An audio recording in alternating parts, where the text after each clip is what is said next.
എല്ലാ കൂട്ടുകാർക്കും LCHF റെസിപ്പിയിലേക്ക് സ്വാഗതം. ഇന്ന് ഞാൻ LCHF ഫ്രണ്ട്ലി ഗ്രെയിൻസ് ഒന്നുമില്ലാത്ത സമൂസ റെസിപ്പിയുമായിട്ടാണ് വന്നിരിക്കുന്നത്. മുൻപ് ആളുകൾ സമൂസ റെസിപ്പി ആവശ്യപ്പെട്ട പ്രകാരം പരീക്ഷിച്ച് നോക്കുകയായിരുന്നു. വളരെ ടേസ്റ്റിയായി നമുക്ക് സമൂസയും ഉണ്ടാക്കി കഴിക്കാം. സമൂസ മാവ് തയ്യാറാക്കാൻ വേണ്ടി മോസറല്ല ചീസ്, എഗ്ഗ്, ബദാം ഫ്ലോറും ഫ്ലാക്സീഡ് ഫ്ലോറും കൂടി മിക്സ് ചെയ്തതും എടുത്തിട്ടുണ്ട്.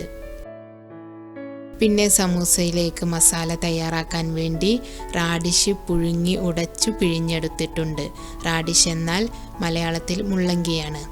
ഈ മുള്ളങ്കിയെ നമ്മൾ ഉരുളൻകിഴങ്ങ് പുഴുങ്ങുന്ന പോലെ കുക്കറിൽ അല്പം വെള്ളം ഒഴിച്ച് 3-4 വിസിൽ വേവിച്ചതിൻ്റെ ശേഷം തണുത്തതിൻ്റെ ശേഷം ഉടച്ചു കോളിഫ്ലവർ പിഴിഞ്ഞെടുത്ത പോലെ പിഴിഞ്ഞെടുക്കുക. Cauliflower പിഴിഞ്ഞെടുക്കുന്ന video കട്ട്ലറ്റിൻ്റെ റെസിപ്പിയിലുണ്ട്. പിന്നെ വേണ്ടത് ടർമറിക്ക്, കുരുമുളക് പൊടി, പിന്നെ 1/2 ടീസ്പൂണ് ചെറിയ ജീരകവും എടുത്തിട്ടുണ്ട്. ജീരകത്തിൻ്റെ ടേസ്റ്റ് ഇഷ്ടമല്ലാത്തവർക്ക് അതിൻ്റെ അളവ് കുറക്കാം. പിന്നെ പച്ചമുളക്, കറിവേപ്പില, സ്പ്രിംഗ് ഓണിയൻ്റെ വെളുത്ത ഭാഗം, പിന്നെ ഒരു പിടി മല്ലിയിലയും എടുത്തിട്ടുണ്ട്.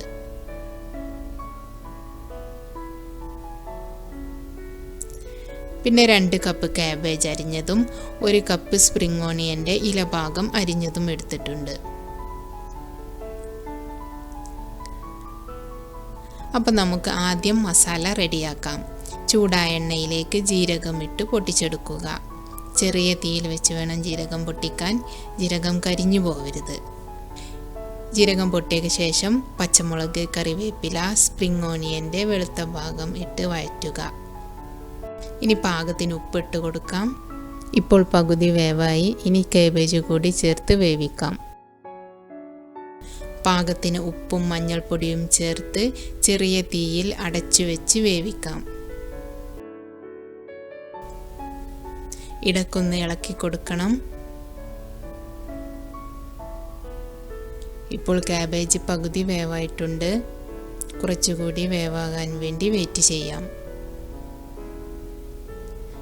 ഇപ്പോൾ കാബേജ് പാകം വേവായിട്ടുണ്ട്. ഇനി റാഡിഷ് പുഴുങ്ങി പൊടിച്ച് പിഴിഞ്ഞെടുത്തത് നന്നായിട്ട് യോജിപ്പിക്കുക. റാഡിഷ് പുഴുങ്ങിയപ്പോൾ ഉപ്പ് ചേർത്തതാണ്. ഇനി നന്നായി യോജിപ്പിച്ച ശേഷം ഉപ്പുണ്ടോ നോക്കിയിട്ട് വേണമെങ്കിൽ ചേർത്ത് കൊടുക്കുക. എരിവ് കുറവാണെങ്കിൽ കുരുമുളക് പൊടി ചേർത്ത് കൊടുക്കാം. ഇനി മല്ലിയിലയും സ്പ്രിംഗ് ഓണിയൻ്റെ ഇലഭാഗം അരിഞ്ഞതും ചേർത്ത് കൊടുക്കാം. ഗ്യാസ് ഓഫ് ചെയ്ത ശേഷം ഇത് നന്നായിട്ട് മിക്സ് ചെയ്യുക. ലാസ്റ്റ് ചേർത്ത ഇലകൾ കുക്കാകേണ്ട കാര്യമില്ല. പച്ചച്ചുവയിൽ തന്നെയാണ് അതിൻ്റെ ടേസ്റ്റ്. നന്നായിട്ട് മിക്സ് ചെയ്ത് കഴിഞ്ഞു. ഇനി ഇത് തണുക്കാനായിട്ട് മാറ്റി വെക്കാം. ഇനി നമുക്ക് സമൂസയുടെ ഷീറ്റ് തയ്യാറാക്കാം. ആദ്യം ചീസ് ഉരുക്കാനായിട്ട് വെക്കുക. ചീസ് ഉരുക്കിക്കഴിഞ്ഞു. ഇനി ബദാം പൊടിച്ചതും ഫ്ലാക്സീഡ് പൊടിച്ചതും കുറേശ്ശെ ചേർത്ത് നന്നായിട്ട് ഇളക്കി കൊടുക്കുക. കുറേശ്ശെ ചേർത്ത പാടെ നന്നായിട്ട് ഇളക്കി മിക്സ് ചെയ്യണം. ഇപ്പോൾ മാവ് കുഴച്ചെടുത്ത പരുവത്തിൽ ആയി വരുന്നുണ്ട്. ഇനി തീ ഓഫ് ചെയ്തിട്ട് ഒരു മുട്ട ചേർത്ത് കൊടുക്കുക. ചേർത്ത പാടെ നന്നായിട്ട് മിക്സ് ചെയ്യുക.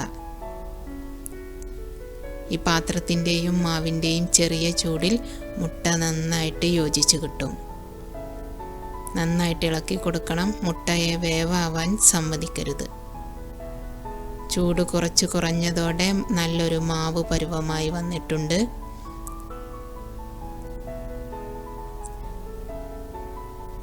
ചെറിയ ചൂടോടെ കൈകൊണ്ടൊന്ന് കുഴച്ച് നോക്കട്ടെ. കുറച്ചുകൂടി തിക്നെസ്സായി കിട്ടേണ്ടതുണ്ട്. ഞാൻ 2 ടേബിൾ സ്പൂൺ കൂടി ബദാം പൊടിച്ചതും ഫ്ലാക്സീഡ് പൊടിച്ചതും ചേർത്ത് കുഴക്കുകയാണ്. ചെറിയ ചൂടുണ്ടാകും. കൈ പൊള്ളാതെ സൂക്ഷിക്കണം. ചെറു ചൂടിൽ തന്നെ ഈ മാവിനെ നമുക്ക് പരത്തിയെടുക്കാം. താഴെയും മുകളിലും ബേക്കിംഗ് പേപ്പറോ അല്ലെങ്കിൽ ഒരു റാപ്പിംഗ് പ്ലാസ്റ്റിക് ഷീറ്റോ വെച്ചിട്ട് ഇതുപോലെ പരത്തിയെടുക്കണം. ചെറിയ ചൂടിൽ നന്നായി പരന്ന് കിട്ടും. ഇനി സമൂസയ്ക്ക് ഷീറ്റ് കട്ട് ചെയ്യുന്ന പോലെ 4 ആക്കി കട്ട് ചെയ്യാം. സമൂസ മസാല വെച്ച് കൊടുത്ത് സമൂസ ഷേപ്പിൽ മടക്കിയെടുക്കാം. മസാല വെച്ചിട്ട് ട്രയാങ്കിൾ ഷേപ്പിൽ മടക്കിയെടുക്കുക. നടുക്ക് മസാല വെച്ചിട്ട് 3 സൈഡിൽ നിന്നും മടക്കിയെടുത്താൽ മതി.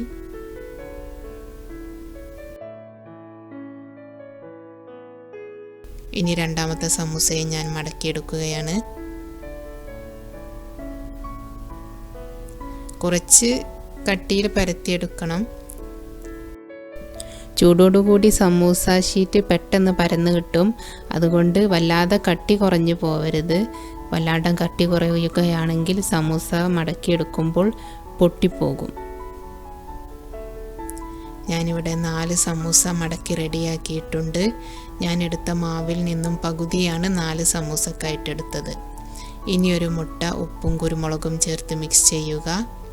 ഇനി സമൂസയുടെ പുറത്ത് എഗ് വാഷ് ചെയ്ത് കൊടുക്കുക. മറിച്ചിട്ട് കൊടുക്കാം. വീണ്ടും എഗ് വാഷ് ചെയ്യുക. ഇനി ചൂടായ എണ്ണയിലേക്ക് ഇട്ട് വറുത്തെടുക്കാം.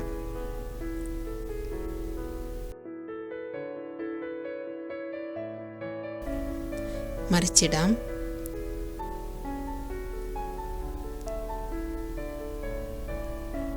ഇപ്പോൾ സമൂസ പാകം ഗോൾഡൻ നിറമായിട്ടുണ്ട്.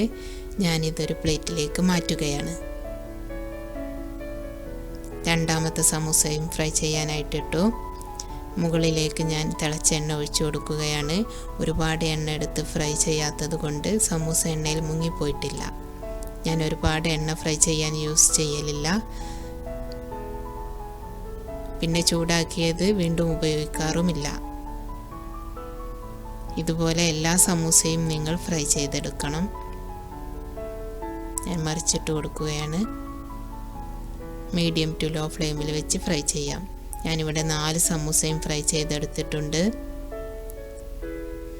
അങ്ങനെ LCHF ഇൻഗ്രീഡിയൻസ് കൊണ്ട് 100% ഗ്രെയിൻ ഫ്രീ ആയി സമൂസ ഇവിടെ റെഡിയായി. എല്ലാവരും പരീക്ഷിച്ച് നോക്കണം. വളരെ ഈസിയായി വളരെ ടേസ്റ്റിയായി നമുക്ക് കുറഞ്ഞ സമയം കൊണ്ട് ഈ സമൂസ തയ്യാറാക്കിയെടുക്കാം. അപ്പോൾ അടുത്ത വീഡിയോയിൽ വീണ്ടും കാണാം. ഇതുവരെയും റെസിപ്പീസ് കാണുകയും ഷെയർ ചെയ്യുകയും സബ്സ്ക്രൈബ് ചെയ്യുകയും ചെയ്ത എല്ലാ പ്രിയ സുഹൃത്തുക്കൾക്കും നന്ദി.